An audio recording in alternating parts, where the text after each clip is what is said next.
పరీక్ష ఏదైనా ఫలితాలలో అందనంత ఎత్తులో ట్రినిటీ ఇంటర్ మరియు ఐఐటి నీట్ అకాడమీ అడ్మిషన్లు జరుగుతున్నవి. వివరాలకు సంప్రదించండి ట్రినిటీ విద్యా సంస్థలు.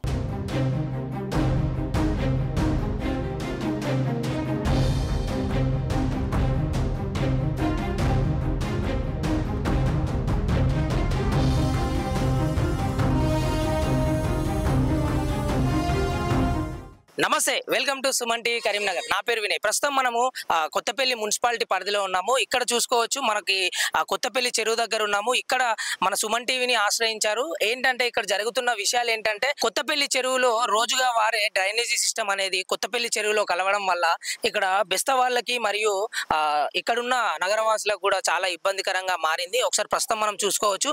ఇక్కడ చూసుకుంటే మనకు క్లియర్ గా విజువల్ అయితే కనిపిస్తా ఉంది. అసలు ఈ కొత్తపల్లి ఈ చెరువులో మాత్రం ఇట్లా డ్రైనేజ్ సిస్టమ్ కలవడం వల్ల లోపల చేపలు కూడా చచ్చిపోతున్నాయి. బెస్త వాళ్ళకు కూడా ఉపాధి కోల్పోయినట్టుగా కనిపిస్తా ఉంది. గతంలో ఇక్కడ 5 కోట్ల నిధులు మంజూరు అయినట్టుగా కూడా తెలుస్తా ఉంది. వర్షాకాలం వస్తే చాలు ఇక్కడ వాటర్ అనేటి ఈ చెరువులో నీళ్ళు అనేటి పొంగి పొర్లే సమస్య అయితే ఇక్కడైతే కనిపిస్తా ఉంది.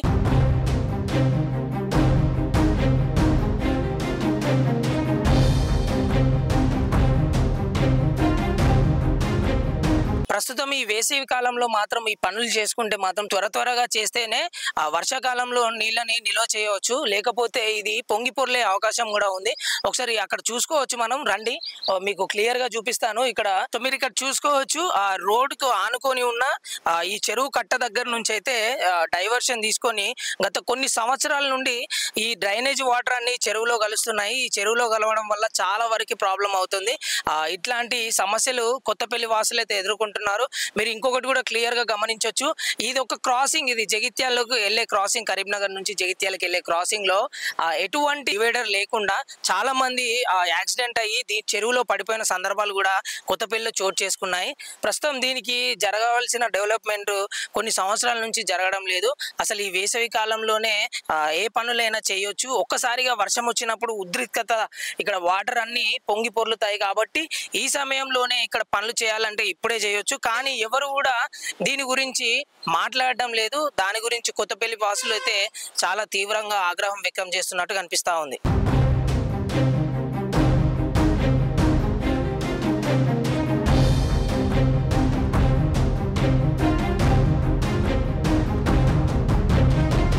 ప్రస్తుతం కొత్తపల్లి చెరువుకి సంబంధించిన పూర్తి వివరాలు అందించడానికి కొత్తపల్లి స్థానికులు అయితే ఉన్నారు. ఒకసారి వారి మాటల్లో విందాం. స్వామి, అసలు ఏం జరుగుతుంది కొత్తపల్లి చెరువులో?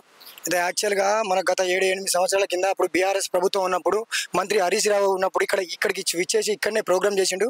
అప్పుడు దీన్ని ఈ చెరువును మినీ వాటర్ ట్యాంక్ చేస్తామని చెప్పి మాట ఇచ్చిండు. సో అప్పటి నుంచి ఇప్పటి వరకు ఏ పని జరగలేదు. ముఖ్యంగా ఈ చెరువులోకి ఏంటంటే చుట్టుపక్కల విలేజ్ వాళ్ళకు వాటర్ సర్క్యులేషన్ ఇక్కడ జరుగుతుంది. ముఖ్యంగా ఏంటంటే మురికి నీరు మొత్తం ఇందులోకి వస్తుంది. సో దీనికి ప్రత్యామ్నాయం చేయలేదు. ఇది కొత్తదైన మున్సిపాలిటీ, కొత్తపల్లి పట్టణం మున్సిపాలిటీ పేరు చెప్పుకోవడానికైనా డెవలప్మెంట్ అనేది జరగలేదు. ముఖ్యంగా ఏంటి అంటే ఇక్కడ రజకులు ఇక్కడనే బట్టలు పిండుతారు. సో వాళ్ళకు సుత ఈ నీళ్లు మొత్తం కలుషితం అవుతున్నాయి. చేపలు పట్టే బెస్త వాళ్ళకు సుత ఈ చేపలు పడడం అంటే దుర్వాసన. ముఖ్యంగా ఈ మత్తడి నుంచే కిందికి పంట పొలాలకు రైతులకు సుత వాటర్ పోయేది. అది సుత మొత్తం తూము మూసుకుపోయింది. సో మామూలుగా కొంచెం వర్షం పడితేనే నిండిపోయేది చెరువు. సో ఇప్పుడు ఎండాకాలం కాబట్టి ఇక్కడ మట్టి తీసేస్తే కొంచెం లోతు అవుతుంది. రైతులకు ఏంటంటే వాటర్ అవుతాయి కాబట్టి ప్రత్యామ్నాయంగా ఉపయోగించుకోవచ్చు. దీన్ని ఎప్పుడు పట్టించుకుంటారు? సో నిజంగా దీన్ని తీవ్రంగా ఖండిస్తున్నాము. ముఖ్యంగా ఏంటి అంటే అక్కడ ఇదివరకు ఒకసారి ఓలు పడ్డది. అది అందరికీ తెలుసు. కొత్తపల్లి పట్టణ ప్రజలకు, మున్సిపాలిటీకి, గ్రామ పంచాయతీ వాళ్ళకి తెలుసు. అయినా సుత దాన్ని ఇప్పటివరకు చేస్తలేరు. దీనికి రెస్పాన్సిబిలిటీ ఎవరు? సో అది తూము పడ్డది, వాటర్ పడి నీళ్ళు వెళ్ళిపోయినాయి. అక్కడ మిగతాది అక్కడ లేపితే వాటర్ వెళ్ళిపోయేది. దానికి ప్రత్యామ్నాయం చేయలేదు. సో ఇది మాత్రం తీవ్రంగా ఇబ్బంది కలుగుతుంది. సో పట్టణ ప్రజలకు కానీ రైతులకు కానీ తీవ్రమైన నష్టము. ఎన్ని సంవత్సరాల నుంచి జరుగుతుంది ఇలా? సో ఇది బీఆర్ఎస్ ప్రభుత్వం ఉన్నప్పుడు చెప్పింది 7 సంవత్సరాలు 8 సంవత్సరాలు 2 టర్నులు చేసింది. ఏం చేయలేదు. వాళ్ళు వచ్చింది ఏదో మంచి హరీష్ రావు వచ్చిండు, రోడ్డు పడుతుంది, ఇది స్విమ్మింగ్ పూల్ అవుతుంది, చెట్లు పెడతాము, డెవలప్మెంట్ అవుతుంది. ఏ డెవలప్మెంట్ కాలేదు. సో డబ్బులు అయితే వచ్చినాయని చెప్పి అక్కడక్కడ వినపడ్డది. 5 కోట్లు ఏమో శాంక్షన్ చేస్తున్నాము, మధ్యలో సగం వచ్చినాయి, సగం పని అయిపోయింది, కాంట్రాక్టర్కి ఏదో డబ్బులు ఇవ్వలేదు. మాకేం తెలుస్తుంది రైతులకు? సో దీన్ని ప్రత్యేకంగా చేయాలని మా ఆలోచన. సో వినాయకుల నిమజ్జనాలు కానీ దుర్గామాత నిమజ్జనాలు కానీ కొత్తపల్లి చెరువులోనే చేస్తూ ఉంటారు. సో దాన్ని క్లీనింగ్ విషయంలో ఏ విధంగా ఉంటాయి తర్వాత సమయంలో? మామూలుగా మన బతుకమ్మలు కానీ వినాయకులు కానీ అమ్మవారు దుర్గామాత కానీ చుట్టూ కరీంనగర్ నుంచి రేకుర్తి నుంచి వావిలాలపల్లి సీతారాంపూర్ నుంచి కొత్తపల్లి ఇటు సైడ్ దేశాస్పల్లి చుట్టూ విలేజ్ మొత్తం పెద్ద విలేజ్ కాబట్టి పెద్ద చెరువు కాబట్టి అందరికి ఎక్కి తీసుకొస్తారు, సరే వేస్తారు 10 days మళ్ళీ అంతా క్లీనింగ్ చేస్తా అంటారు. కానీ మున్సిపాలిటీ పట్టించుకోదు, ఎవరు పట్టించుకోరు. అప్పటి మందం కాంట్రాక్ట్ అంటారు, ఎవరు పట్టించుకోరు. వాసన ఇప్పుడు చూస్తే చూడండి మొత్తం నిండిపోయి ఉంది. అది ఇంత మంచిగా ఉన్న చెరువును ఇప్పుడు ఈ రోడ్ ఎంబడి కరీంనగర్ కూతవేటి దూరంలో ఉంది, 6 kilometers దూరంలో నైట్ పూట దాదాపు ఇప్పటివరకు ఒక 5-6 అడ్డం పడ్డారు. ఇందులో దీనికి ఫెసిలిటీస్ లేదు. ఒక గోడ కానీ ప్రత్యేక కంచె కానీ ఏం ఏర్పాటు చేయాలి? మున్సిపాలిటీ చెప్పుకోవడానికి మున్సిపాలిటీ వాళ్ళని చేయాలి కదా, చేయలేదు. సుమారుగా ఎంతమంది బెస్తవాళ్ళు తమ ఉపాధిని కోల్పోతా ఉన్నారు? దాదాపు ఇక్కడ ఒక 20 కుటుంబాలు 30 కుటుంబాలు ఇక్కడ ఉంటాయి. కరీంనగర్ నుంచి చూస్తే ఏంటి అంటే వాళ్ళది ఇట్లా విడతల వారిగా ఉంటుంది. కరీంనగర్ నుంచి వచ్చి చూస్తే ఒక సండే రోజు బుధవారం 2 రోజులు మాత్రం ఇక్కడ చేపలు పడతారు, ఇక్కడనే మార్కెటింగ్ చేస్తారు. సో ఏం చెప్పాలనుకుంటున్నారు కొత్తపల్లి చెరువు గురించి? ఏ డెవలప్మెంట్ కావాలనుకుంటున్నారు? ముఖ్యంగా కొత్తపల్లి చెరువు గురించి, ఎందుకంటే ఈ చెరువు అనేది చుట్టుపక్కల విలేజ్ కి కరీంనగర్ కాన్స్టిట్యూన్సీలో ఇటువంటి చెరువు ఇంత పెద్ద చెరువు ఎక్కడ లేదు, ఏ విలేజ్ లో లేదు. సో మాకు కావాల్సింది ఏంటంటే రైతులకు ప్రత్యామ్నాయంగా ఉంది. ఇది పట్టణ ప్రజలకు కాకుండా మిగతా ప్రజలకు విద్యానగర్ వరకు చూతా వాటర్ పోతుంది. ఒకప్పుడు మేము చిన్న ఉన్నప్పటి నుంచి చూతా వాటర్ నింపుతుంది కాబట్టి అక్కడ రాకపోతాయి. ఇప్పుడు ఆ ఫెసిలిటీ లేదు. కొంచెం ఇప్పటికైనా అటు పోయే రహదారి పోయే వాళ్ళకి చూతా ఆ గోడ కొంచెం పైకి లేపాలి. ఆ వాళ్ళు తీస్తే రైతులకు ఏంటంటే వాటర్ మొత్తం విచ్చలవిడిగా పోతున్నాయి. ఇప్పుడు అది సెంట్రల్ గవర్నమెంట్ నుంచి కట్టిరు, ఓకే. సో కింది నుంచి ఇప్పుడు స్టేట్ గవర్నమెంట్ ఏం చేయాలంటే ఇప్పుడు ఇక్కడ ఉన్న మున్సిపాలిటీ వాళ్ళు అయినా కానీ ఆ తూమ్స్ ఆపేసి వాటర్ వచ్చినట్టు పోవాలి. మళ్ళీ మిగతా ఏంటంటే ఇక్కడ వాటర్ నిండే వరకు ఆ పైన పొలాలు నిండిపోతున్నాయి, రైతులకు అట్లా నష్టమే. సో ఇట్లా మురికి నీళ్ళ చుట్ల ఇది మొత్తం కలుషితం అవుతుంది. దీన్ని ప్రత్యామ్నాయం చేయాలి ఖచ్చితంగా ఇప్పుడు ఉన్న ప్రభుత్వం అయినా కానీ. సో పట్టణ ప్రజలను మున్సిపాలిటీని కాపాడవలసిందిగా మేము కోరుకుంటున్నాం పట్టణ ప్రజల తరపున.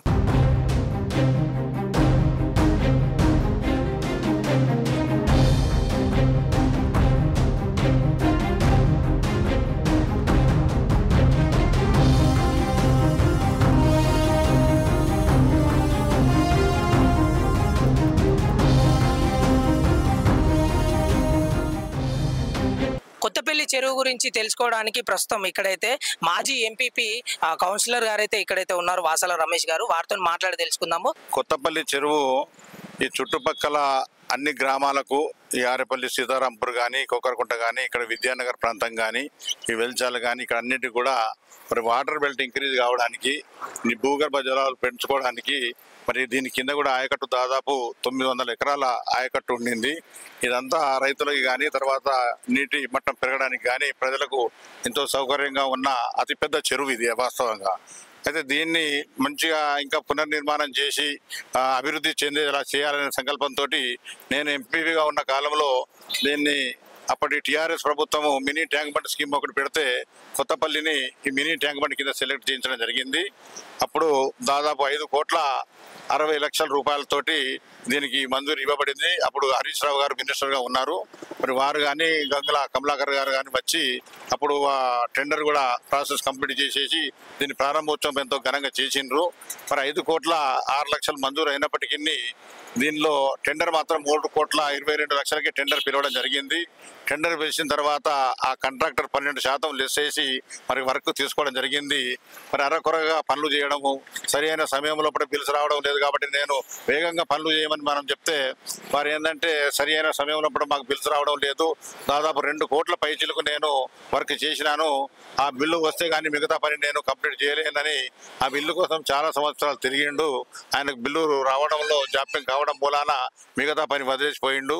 మరి తీరా చూస్తే అప్పటికి ఇప్పటికి ఆ అగ్రిమెంట్లో చేసిన రేట్లకి ఇప్పటికి చాలా వ్యత్యాసం ఉండడం మూలాన అప్పటికే 12% లెస్లో నేను పోయినాను, నేను లాస్ అయిపోయినాను. మరి ఇప్పుడు ఈ రేట్లతో నేను వర్క్ చేయలేదని ఇంకా క్లోజ్ చేసుకొని ఆయన గవర్నమెంట్ దగ్గర వచ్చిన డిపాజిట్లు కానీ తీసుకోవడానికి ఆయన ప్రపోజల్స్ పెట్టుకున్నాడు. ఇంతవరకు అది క్లోజ్ కూడా కాలేదు. మరి మళ్ళీ ఇప్పుడు కొత్తగా విషయం ఏంటంటే ఇక్కడ మత్తడి అలుగు అంటారు. ఈ మత్తడి అనేది గత 2 సంవత్సరాలు వర్షాకాలం కింద ఖరాబ్ అయిపోయిందంటే పలుగులు వచ్చేసి మరి నీళ్లు దాని ద్వారా లీకేజ్ కావడం వలన రైతులంతా ఆందోళన చెంది మరి కింద ఇల్లున్న వాళ్ళకి కూడా ఇబ్బందులు అవుతుంది. ఒకవేళ ఆ మత్తడి తెగిపోతే అందరూ ఆ వరద ప్రభావానికి చాలా నష్టం జరుగుతుంది. దాంతో అప్పటికప్పుడు మేము స్పందించి అధికారుల దృష్టికి తీసుకెళ్తే ఏదో తాత్కాలికంగా మరమ్మతులు చేసినారు వాళ్ళు. ఆ మరమ్మతులు చేసిన అక్కడ కనబడతా ఉన్నది. తాత్కాలికంగా మరమ్మతులు చేసిన కానీ నీళ్లు 24 గంటలు నీళ్లు ఉండడం మూలాన 365 రోజులు ఈ చెరువులో ఎప్పటికీ నీటి మట్టం మరి ఎస్ఆర్ఎస్పీ నుంచి రావడం మూలాన దాన్ని రిపేర్ చేయలేకపోయినరు. చేసిండ్రు. మరి ఇప్పుడైతే వర్షాభావ పరిస్థితులు ఉండి కాలువలో నీళ్లు రాకపోవడం మూలాన మరి ఇప్పుడైతే ఎండిపోయి ఉన్న చెరువు ఇప్పుడన్నా కనీసం దీన్ని రిపేర్ చేయమని చెప్పినాము. అది కూడా కాకుండా ఈ మత్తడి తూము ఇడిచే దగ్గర కూడా ఒక పెద్ద పలుగు లాగా ఏర్పడి అక్కడ కూడా చాలా డ్యామేజ్ జరిగింది. మరి అది ఇది రెండు కూడా రిపేర్ చేయమని ఇరిగేషన్ శాఖ వాళ్ళని మేము కోరితే వాళ్ళు గతంలో చేసిన వర్క్ యొక్క అగ్రిమెంట్ కంప్లీట్ కాకపోవడము, ఒకవేళ అది కంప్లీట్ అయిపోయి అది క్యాన్సిల్ అయితేనే కానీ మళ్ళీ కొత్త ప్రతిపాదన ఇవ్వడానికి వీలవుతుంది, ఆ పాత ప్రతిపాదన పెండింగ్ ఉండగా కొత్త ప్రతిపాదన చేయడానికి లేదు అని వాళ్ళు చెప్తా ఉన్నారు. మేము ఈ గత ప్రభుత్వం చేసి మరి సకాలంలో బిల్లు చెల్లించకుండా అర్ధాంతరంగా నిలిచిపోయిన ఈ పనుల కారణభూతమైన గత ప్రభుత్వం కారణంగా మరి ఈ పని అర్ధాంతరంగా ఆగిపోయింది. ప్రస్తుతం ఇప్పుడున్న కొత్త కాంగ్రెస్ ప్రభుత్వాన్ని మేము కోరేది ఏంటంటే దయచేసి ఈ చెరువు మీద దృష్టి సారించండి. ఎందుకంటే ఇది చుట్టుపక్కల అన్ని గ్రామాలకు నీటి మట్టం పెరగడానికి ఎంతో ఉపయోగకరంగా ఉన్నది. ఇప్పుడు ఈ చెరువులో నీళ్లుంటే చుట్టుపక్కల గ్రామాల లోపల భూగర్భ జలాలు మరి పెరిగి అందరికీ కూడా నీటికి ఇబ్బంది లేకుండా జరుగుతుంది.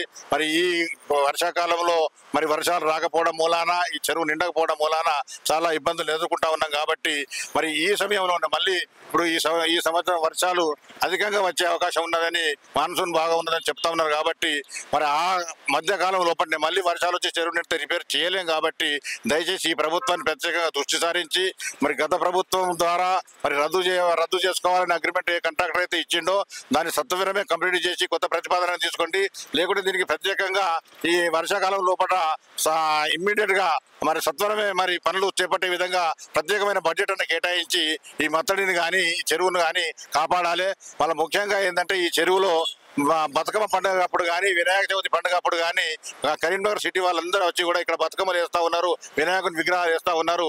మరి దానికి ఏమో టెండర్ పేరు అప్పుడు ఆ విలేజర్స్ అంతా అబ్జెక్షన్ చేస్తూ ఉన్నారు. ఎందుకంటే మా చెరువు అంతా బతుకమ్మ కలర్లతో కలుషితం అయిపోతా ఉన్నది. వినాయకుని విగ్రహాలు అందరూ వేలాదిగా వేస్తే మాత్రం మరి గుడుకుపోయి లోతు తక్కువ అయిపోతా ఉన్నది. దానివల్ల మరి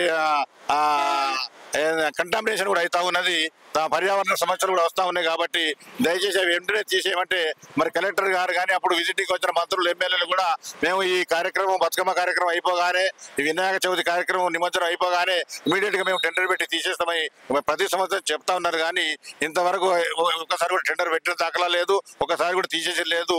చెరువు దాదాపు సిల్టుతో నిండిపోయింది. ఇప్పుడైనా కనీసం జిల్లా కలెక్టర్ గారు కానీ జిల్లా అధికారులు కానీ స్థానిక శాసనసభ్యులు కానీ స్పందించి ఇమీడియట్ గా చెరువును మరి గతంలో కూడుకుపోయి ఉన్న మట్టిని ఇమీడియట్ గా తీర్చాలని కోరుతా ఉన్నాము. అదేవిధంగా విలేజ్ నుంచి వచ్చిన డ్రైనేజ్ కూడా మరి ఇందులోకి పెట్టిన వాస్తవంగా పెద్ద డ్రైనేజ్ కట్టి పక్కన ఉంటే ఆ డ్రైనేజ్ లో పోకుండా ఈ కలుషితమైన నీరంతా మరి చెరువులోకి వచ్చి మరి చెరువులో స్నానం చేసే వాళ్ళకి కానీ, బట్టలు ఉతుకునే చాకరి వాళ్ళకి కానీ, చేపలు పట్టుకునే ఈ బెస్త వాళ్ళకి కానీ, గంగపుత్రులకు కానీ చాలా ఇబ్బంది జరుగుతూ ఉన్నది. చేపలు కూడా బతుకుతలేవు, చనిపోతా ఉన్నాయి. ఎవరైనా పట్టిన చేపలు కూడా అమ్ముకుందామంటే ఈ మురికి కాలువ నీళ్లతోటి మరి పెరుగుతున్న ఈ చేపలు తింటే ఏం అనారోగ్యం పాలేదు అని అసలు చేపలు కూడా అమ్ముడుపోని పరిస్థితి ఉండి గంగపుత్రులు చాలా ఇబ్బంది పడతా ఉన్నారు. ఈ 3-4 సంవత్సరాలు ఒకటేమో ఈ మత్తడి రిపేర్ చేయించాలి, రెండేమో ఈ మురికి నీళ్లు ఈ ఊరి బాపతి చెరువులోకి రాకుండా నిరోధించాలి, మరి సిల్ట్ కూడా వెంబడే తీసేయాలి. రకరకాల సమస్యలు ఉన్నాయి. మరి అర్ధాంతరంగా నిలిచిపోయిన మినీ ట్యాంక్ బండి పనులకు కూడా ప్రత్యేకంగా బడ్జెట్ కేటాయించేసి మళ్ళీ రీటెండర్ ప్రాసెస్ చేసి ప్రభుత్వము మరి దీన్ని సుందరీకరణ చేయవలసి ఉన్నది. అర్ధాంతరంగా నిలిచిపోయిన పనులను కూడా వెంటనే బడ్జెట్ మంజూరు చేసి ఈ కాంగ్రెస్ ప్రభుత్వము మరి స్థానిక శాసనసభ్యులు కానీ, మంత్రులు కానీ, ప్రభుత్వం చెందిన గౌరవ జిల్లా అధికారులు కానీ మరి స్పందించి దీని మీద దృష్టి సారించి ఈ చెరువును మరి ఎప్పటిలాగా కలకలాడేటట్టు చేస్తే చుట్టుపక్కల గ్రామాలకు కూడా ప్రజలకు కూడా మరి సాగునీటికి ఇబ్బంది లేకుండా ఉంటుందని సందర్భంగా తెలియజేస్తున్నాను. సుమారుగా ఎన్ని ప్రమాదాలు జరుగుంటాయి కొత్తపల్లి చెరువు దగ్గర? చాలా ప్రమాదాలు జరుగుతూ ఉన్నాయి. అంటే ముఖ్యంగా ప్రమాదాల కన్నా ఎక్కువ ఏంటంటే ఈ రోడ్ సైడు ఈ అడ్డం లేకపోవడం వల్ల ఒక 3 చనిపోయినారు కూడా. ఊర్లో వాళ్ళు వచ్చేసి అడ్డం లేదు కాబట్టి సడన్ గా బండ్లు కూడా ఒకసారి 2 సార్లు బండ్లు కూడా కార్లు కూడా ఇందులో పడిపోయినాయి. అప్పుడు కూడా పంచనామాలు కూడా జరిగినాయి. దాని విషయంగా కూడా మేము దీన్ని ప్రొటెక్షన్ వాళ్ళు ఏర్పాటు చేయాలని కూడా కోరినాము. దాని గురించి కూడా మరి ప్రభుత్వం శ్రద్ధ వహిస్తే బాగుంటుంది. ఎందుకంటే రోడ్ సైడ్ ఉన్నది కాబట్టి ఇంకా ఇప్పుడు సెంట్రల్ లైటింగ్ కూడా శాంక్షన్ అయింది. రోడ్డు వెడల్పోయే పరిస్థితి ఉంది కాబట్టి ఇంకా ఎక్కువ సంఖ్యలో మరి వాహనాలు పోయే ఉన్నది కాబట్టి ఇక్కడ లైటింగ్ పర్ఫెక్ట్ గా ఏర్పాటు చేయాలి. దీనికి కూడా మరి వాల్ లాంటిది ఒకటి పారాఫిట్ వాల్ లాంటిది ఏదన్నా చేయాలని కోరుతా ఉన్నాం. ప్రస్తుతం మనం కొత్తపల్లి చెరువు దగ్గర ప్రజలు పడుతున్న ఇబ్బందులు ఎలా ఉన్నాయంటే, ఇది కరీంనగర్ నుంచి జగిత్యాల పోయే రోడ్ అన్నమాట. ప్రస్తుతం ఇక్కడ రవాణా కూడా చాలా వరకు అయితే ఎక్కువ శాతంలోనే ఉంటది. ఇక్కడ గతంలో చాలా వరకు యాక్సిడెంట్ అయినట్టు కూడా తెలుస్తా ఉంది. ఇక్కడ మీరు చూసుకోవచ్చు, చిన్న చిన్న డివైడర్లే ఉన్నాయి తప్ప పెద్ద డివైడర్ లేదు. ఒకవేళ ప్రమాదవశాత్తు ఇందులోకి వచ్చినా కూడా ఈ చెరువులో పడిపోతూ ఉన్నారు. ఇక్కడ చూసుకోవచ్చు, ప్రస్తుతము నగరవాసులు ప్రస్తుతం చెత్త కూడా ఈ చెరువులో వేయడం వల్ల ఈ చెరువు అయితే పూర్తి శాతంలో అయితే కాలుష్యం గురవుతుంది. సో ఇక్కడ చూసుకోవచ్చు మీరు, ఇక్కడ ప్రస్తుతం కొత్తపల్లి చెరువుకు ముఖ్యంగా మెయిన్ సమస్య ఏంటంటే, పోయిన వర్షాకాలానికి అయితే ఇక్కడ మత్తడి తెగిపోవడం వల్ల చెరువులోని వాటర్ మొత్తము బయటికి వెళ్ళిపోతా ఉంది. సో ఇక్కడ ఎటువంటి మరమ్మతులు అయితే జరగడం లేదు. ప్రస్తుతం వేసవి కాలం నడుస్తుంది కాబట్టి ఈ సమయంలోనే చెరువుకు సంబంధించిన పూర్తి డెవలప్మెంట్ అనేది ఈ వేసవి కాలంలోనే చేయాలి. మళ్ళీ వర్షాకాలం వస్తే దీన్ని మరమ్మతులు చేయడము అసలు ఇంపాసిబుల్ అన్నట్టుగా తెలుస్తా ఉంది. ప్రస్తుతం ఇక్కడ చూసుకోవచ్చు, ఎక్కడ చూసినా చెత్తే, ఎక్కడ చూసినా. ఇక్కడ ప్రస్తుతం మళ్ళీ ఇంకొక విషయం ఏంటంటే, చాకలి వాళ్ళకి కానివ్వండి, బట్టలు పిండడంలో కానివ్వండి, ఆ చేపలు ఏ విధంగా ఉన్నాయంటే మురికి నీళ్లు ఈ చెరువులోకి చేరడం వల్ల చేపలు కూడా చాలా వరకు కాలుష్యం అవుతున్నాయి అని చెప్పేసి చాలా మంది అపోహపడి కూడా బెస్త వాళ్ళ ఉపాధిని అయితే కోల్పోతున్నట్టుగా తెలుస్తా ఉంది. పోయిన వర్షం దాటికైతే గండిపడిన దృశ్యం అయితే కనిపిస్తా ఉంది. ప్రస్తుతం దీనికైతే మట్టితో కవర్ చేశారు. దీనికి ఎటువంటి మరమ్మతులు అయితే చేయడం లేదు. ప్రస్తుతం ఎండాకాలం అయితే ఉంది కాబట్టి ఈ సమయంలోనే మరమ్మతులు చేసి దీన్ని అయితే గట్టిపరచాలని చెప్పేసి కోరుకుంటా ఉన్నారు ప్రజలు. ఎందుకంటే వచ్చే వర్షాకాలంలో మళ్ళీ దాని తాకిడికి, వరద తాకిడికి అయితే పూర్తి స్థాయిలో అయితే ఈ మత్తడి కూలిపోయే సందర్భం కూడా ఉంది. ఇక్కడ చూసుకోవచ్చు మీరు, ప్రస్తుతం ఓన్లీ ఇవైతే మొత్తం గ్యాపులు గానే ఉంది. ప్రస్తుతం అయితే ఇదైతే ఎటువంటి నాణ్యత లేదు. దీన్ని అయితే మరమ్మతులు చేయాలని చెప్పేసి నగరవాసులు అయితే కోరుకుంటా ఉన్నారు. సో ఇక్కడ చూసుకోవచ్చు, రజకులు అయితే వారి యొక్క ఉపాధిని కూడా కోల్పోయినట్టు కనిపిస్తా ఉంది. ఎందుకంటే ఈ కొత్తపల్లి చెరువులో డ్రైనేజ్ వాటర్ కలగడం వల్ల మరియు నగరవాసులు అందరూ చెత్త ఇందులోనే వేయడం వల్ల వినాయకుల నిమజ్జనప్పుడు కానివ్వండి, దుర్గామాత నిమజ్జనం అప్పుడు కానివ్వండి, బతుకమ్మలు వేసినప్పుడు కూడా చాలా వరకు నీటి కలుషితం అయితే అయిపోవడం వల్ల ఇక్కడైతే ఈ రజకులు ఈయనైతే వాళ్ళ ఉపాధిని కోల్పోయినట్టుగా కనిపిస్తా ఉంది. ఈ కొత్తపల్లి చెరువుకి సంబంధించి సమస్యలపైన సుమన్ టీవీని ఆశ్రయించారు ఇక్కడ కొత్తపల్లి వాసులు. ప్రస్తుతం ఇక్కడ మనం గ్రౌండ్ రిపోర్ట్ కూడా చూసుకున్నట్టయితే పూర్తి స్థాయిలో అయితే ఈ చెరువు అయితే కలుషితం అయిపోయినట్టుగా తెలుస్తా ఉంది. ఇప్పటికైనా అధికారులు స్పందించి కొత్తపల్లి చెరువుకు చేయవలసిన మరమ్మతులు అయితే పూర్తి స్థాయిలో చేస్తారని ఆశిస్తున్నారు. Camera person Prashant, Vinay, Suman TV, Karimnagar.